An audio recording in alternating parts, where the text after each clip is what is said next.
If they don't do their job, and I've said this to tobacco lobby supporters, I said, then change the head. If they don't do the job, then change the head. Kaya kayo sa FDA, be prepared, because if they need help, be ready na saluhin nyo sila. Okay? If they don't ask for your help, just keep on giving them all the information you can give them so that they know, and they cannot pretend that they do not know, that they are not able to regulate a harmful product. You tell them, you issue them the memorandums. That's why I told you, cover yourselves. I'm giving you a fair warning.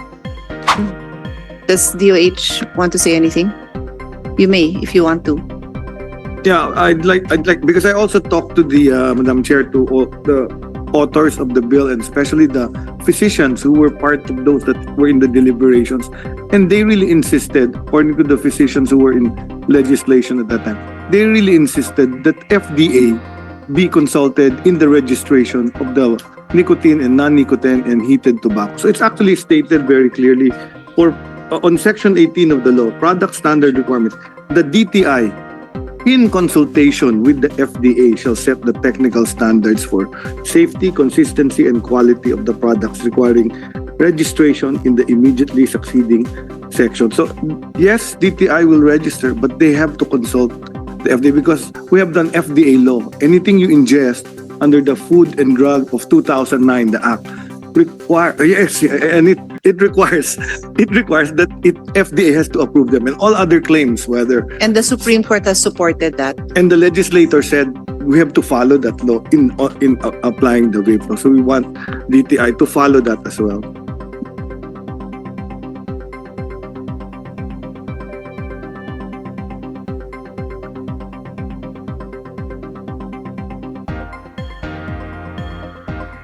I will give you a little history of that law, no? Because if people go to court, this may be useful to whoever needs to defend themselves.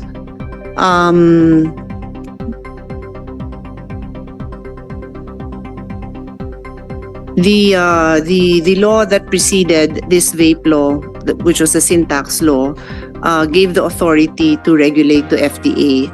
And if you look at the website of FDA and DOH, anything that has to do with health is the mandate of DOH, and to the extent of regulation, FDA.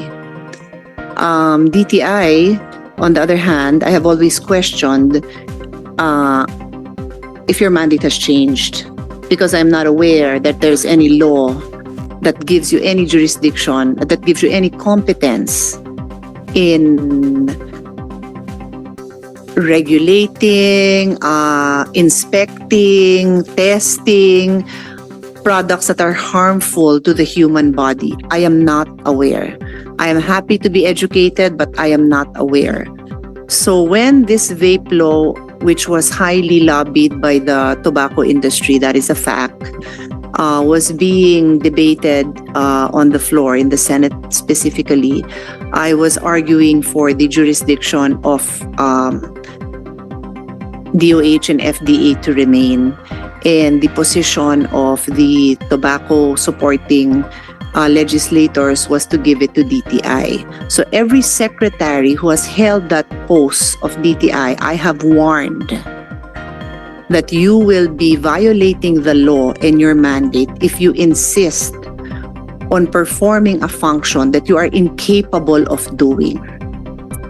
And during the budget hearing, I believe I think it was the 2021 budget hearing, so that would have been the latter part of 2020. I told then Secretary Ramon Lopez that I pointed out to him the inconsistency of DTI, wherein in the first hearing they said that they are only capable of regulating the devices. And I said, to me, a layman, sounds correct. And I remember discussing this with then FDA and DOH, and they said, well, of course, they'd prefer to regulate the whole thing because it works together. Yun ang position ng DOH and FDA then. But DTI said kaya nilang mag-regulate ng device. So even in the first hearing, DTI was not insisting on regulating the content. And then during the budget, I questioned because I read a statement from DTI saying that they will regulate the content. And I said, how? How? Saan ang capability nyo? Saan ang capacity nyo? Do you have, and I will now put this on record, because as Director Rivera was pointing out, they were preparing for this. So I'll put this on record because this happened during the budget hearing of DOH and FDA, tama ba? DTI. But then I got this information from FDA. Okay, so because I believe I was handling the budget of DOH already at that time. Yes, daw. Okay. I got this information from them and I had asked a similar question. Does the FDA have the testing facility, machinery, and necessary personnel to evaluate e-liquids? Does DTI have the same experts and health professionals? So, as Director Rivera said, prior to the vape law, FDA was in charge of testing of vapes and had already established the Novel Tobacco Regulatory Unit, which are composed of allied health professionals trained in risk assessment. And these professionals include pharmacists, nurses, engineers, toxicologists, globally harmonized system experts. These are experts on the classification and labeling of chemicals. Also, an expert panel that assists the NTRU in its capacity building and assessment of products composed of clinical toxicologists, pharmacologists, addiction specialists, and pediatric specialists. Do you have any of these people employed by DTI? No, ma'am. You don't. And DTI did not have in 2020 when I asked, and they said they would get. And Secretary Pascual later on, when he was hired, I gave him a complete, lengthy narration of what had transpired to prepare him for this moment in time where I do not want any of you who I like to believe would like to serve our country well to be charged with violation of the laws that you are trying to uphold. But not doing this and having had all the time is clearly a nonfeasance, and the ombudsman will not have a hard time preparing a strong case. You are new. I'm not trying to scare you, but this is the job that you jumped into. And you cannot say we don't have it. If you don't think they are giving you the tools that you need to do your job, you should do what you need to do to protect yourself. Because I do not want any of you to be used as an scapegoat. This is not a joke. This June 25 is 2 months away. June 5. Yeah, okay. June 5 is less than 2 months away. And when you mentioned ASEC Nograles that you were looking for a third party, why would you look at the third party? On your right hand is FDA. Why in the freaking world? Why? I'll tell you why. Because the tobacco lobbyists have insisted that mahirap kausap ang FDA and ang DOH. So, Secretary, your job is cut out and Dr. Sakate before you. I said, yes, of course, mahirap kausap because you're trying to sell a product that is very, very, very potentially harmful. So, of course, padadaanin kayo sa butas ng korayom. Of course. And you have already had more than 3 years of between the time that the sin tax law passed, that was 2020, and the sin tax reform IRR passed in 2020 rin naman, end of the year. It's been 3.5 to 4 years. That's the time that the tobacco industry has had to prepare for being regulated, and that is the time that DTI has also had to regulate because gusto nilang sila ang mag-regulate. But maybe not that time because sin tax reform pa lang. So you count na lang natin yan from the time that the vape law was passed, which was June 2022. Tama ba? Yeah, June 2022. So that's 2 years. And nothing was done because DTI doesn't care to do it. That's what it is.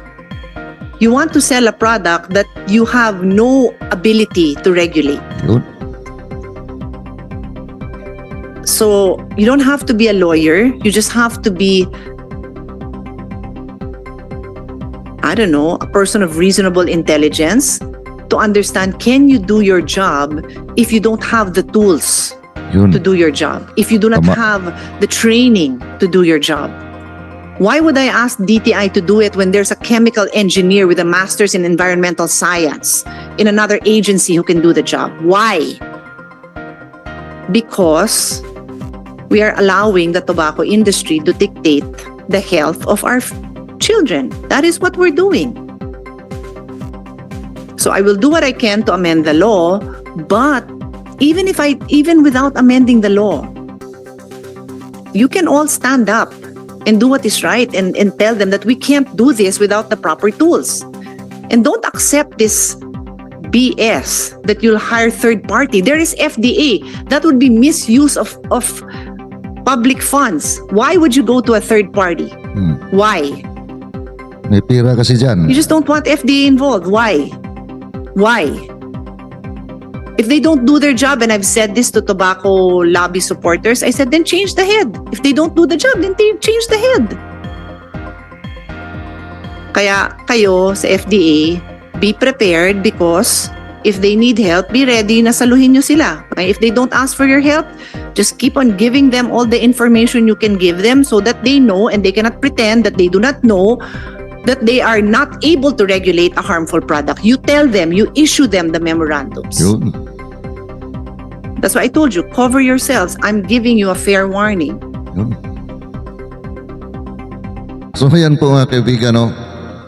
Talagang nakakabilib po itong si Senador Pia Cayetano mga kaibigan dahil nga sa bumabanat po siya pero hindi po niya binabastos ito pong mga resource person. Hindi po katulad nung isa dyan na basta-basta na lang po bumabanat at marami pang pambabastos mga kaibigan. Kaya yun ang kaibahan, no? Sa isang talagang abogado kumpara doon po sa nagpapanggap na parang abogado mga kaibigan. So dito po natin makikita, di ba? Napakagaling po ng mga binitiwan pong salita ni Senador Pia Cayetano. At talagang sagad sa puso po ito mga kaibigan. Dito po sa mga ginagawa nito pong DTI, no? Na kahit po yun pong kanilang pag-inspect, no? Sa mga produkto na pumapasok nga sa ating pong bansa, ang palusot po ay wala po sila ng mga tao na binanggit nga ni Senador Pia Cayetano. So bakit ay hindi nga po sila kumukuha ng mga tao na iyon na sila po ang talagang nakakaalam kung paano po i-inspect? Diba mga kaibigan? Kumukuha po sila ng third party. So ano pong ibig sabihin dyan? Dahil doon po sa third party, siyempre alam na po natin mga kaibigan, mayroon pong pira doon. Diba? So ganun po ang mga utak po nila mga kaibigan. Pero hindi po sila nakalusot dito kay Senador Pia Cayetano. Diba mga kaibigan? Napakaganda po.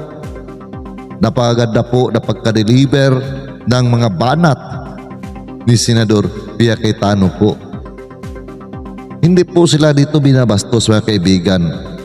Si Senador Pia Cayetano ay nasa totoo lamang po.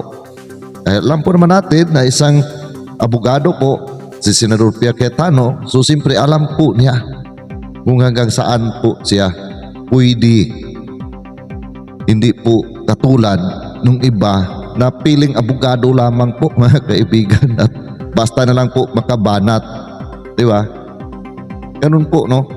Ang napakaganda po sa ating pong mga nasa katungkulan, lalo po dyan sa Senado, na talagang alam po nila kung saan po talaga nila pwedeng banatan itong mga nasa ating pong gobyerno na talagang halatang halata naman na parang wala pong mga tamang ginagawa, mga kaibigan. Ito po ang pinag-uusapan po nila dito ay patungkol nga ito sa tobacco at ito ngang electric cigarette, ano ang pangalan dyan? Vape, yan mga kaibigan, ano? Dahil yan po ay talagang delikado po yan sa health, no? At nakikita po naman natin dyan, no? Marami po yung mga ating mga kabataan dyan na talagang yan po ang ginagamit po nila ngayon. So yan po ano ang gustong tutukan ni Senador Pia Cayetano na talagang titingnan ng mabuti ng mga eksperto para malaman kung ito ba ay safe, hindi masyadong makakasira ng health ng ating mga kabataan. Pero actually mga kaibigan ay marami po tayong napanood dyan, no, na mga balita galing po sa ibang bansa. Delikado po talaga yung mga ganyan po, vape, tsaka yung mga sigarilyo, di ba? Alam po naman natin lahat yan.